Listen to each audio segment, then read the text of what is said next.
Hi everyone, in this video we will discuss about the different indications for the opening of type B dissection. So first of all mnemonic is tear M. So first of all T for the tear expertise. So this is the first and the foremost need of performing this procedure. Next one is the E for the effusion, and this is the specific type of pleural effusion. This is indication for the opening the surgery or the opening the type B dissection. Next one is the A for the aneurysm, and this is the aneurysmal dilatation. This is another indication for this procedure. Next one is the R for the refractory pain, which cannot be reduced by any measures. So there is a chance for the opening of the type B dissection.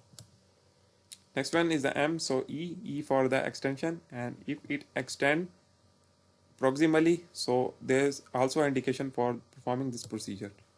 The last one is the M for the male perfusion syndrome. This is another indication for opening of the type B dissection.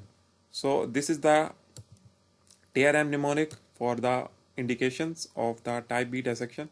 I hope you have liked this video. If you have understand it, please share it to your friends. You can subscribe to our channel for more mnemonic videos. Thanks for watching.